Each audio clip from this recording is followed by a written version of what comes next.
오늘 우리가 함께 볼 하나님의 말씀은 마태복음 6장 14절부터 15절입니다. 마태복음 6장 14절부터 15절 제가 봉독하겠습니다.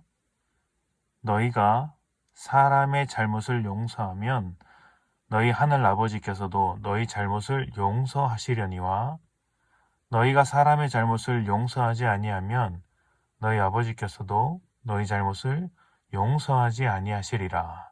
아멘. 어제 주일 예배 중에 말씀을 나누면서 주기도문에 대한 이야기를 짧게 나누었습니다. 그런데 마침 오늘 묵상하는 본문도 주기도문입니다. 의도한 것은 아닌데 참 절묘하게 맞아 떨어지게 되었습니다. 주기도문의 마지막 부분에 보면 우리가 우리에게 죄 지은 자를 용서하는 것 같이 우리의 죄를 용서해 달라는 이야기가 나옵니다. 그리고 주기도문이 끝나고 난 뒤에 다시 사람의 용서와 하나님의 용서가 연관 있어 보이는 말씀이 등장합니다. 오늘 본문이죠. 그래서 보기에 따라서 오늘 본문을 두고 주기도문에 뒤따라 나오는 첨부 형식의 말씀이라고 보는 사람들이 참 많습니다.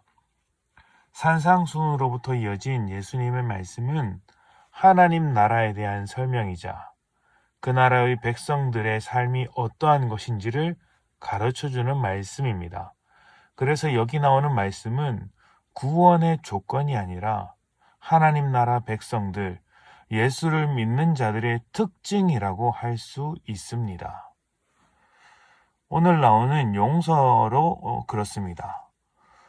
하나님께 용서를 받기 위한 조건으로서 우리의 용서가 요구되는 것이 아닙니다. 만약 말씀 그대로 우리가 용서를 해야 하나님께서 용서하신다면 과연 누가 용서를 받을 수 있을까요? 사람의 마음에는 누구나 용서하지 못하는 사람을 한 명쯤 마음에 품고 있지 않습니까?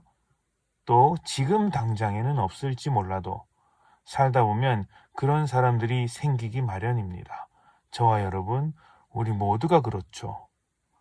우리가 받은 용서는 하나님의 은혜와 십자가 보혈로 받은 것입니다. 우리가 자격이 되어서 용서를 받은 것이 아니라 우리를 사랑하시는 하나님께서 용서하심의 이유가 되어주시는 것이죠. 그렇다면 이야기는 이렇게 이어집니다. 사람이 하나님께 받은 용서와 사람에게 받은 용서 중에 더 큰 것이 무엇입니까? 하나님께 받은 용서가 더 크죠? 그래서 그 용서를 받은 우리가 더 작은 사람을 용서해 주라는 것입니다. 우리가 왜 용서를 해야 할까요? 용서받아야 할 사람이 자격이 되어서 그를 용서해 주는 것일까요? 그것이 아니라 우리를 용서하신 하나님의 사랑을 우리가 받았고 알게 되었으니 그 사랑을 바탕으로 하나님을 이유로 삼아 용서하라는 것입니다. 십자가의 보혈로 용서를 받은 자가 어떻게 다른 사람을 정죄하고 보복하겠습니까? 자기 형편을 잘 아는 사람일수록 염치가 있습니다. 우리가 하나님 앞에 용서를 받을 수 없는 존재였는데 용서받았다. 그런데 어떻게 내 마음에 들지 않는다는 이유로 다른 사람을 용서하지 않을 수 있겠는가? 이런 염치로 하나님께 받은 용서를 그대로 사람에게 흘려보내는 것입니다. 여러분 주변에 용서하지 못할 자가 있습니까?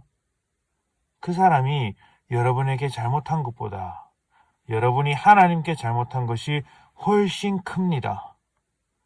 우리가 받은 용서는 세상에 비할 바가 없으니 그 용서를 바탕으로 주변에 좋지 못한 관계의 사람들을 용서해 주십시오. 그 용서가 사람을 살리고 구원의 자리로 옮길 수 있습니다. 하나님께서 베풀어 주신 용서로 모든 사람을 받아낼 수 있는 복된 성도님들이 되시기를 축복합니다. 함께 기도합니다.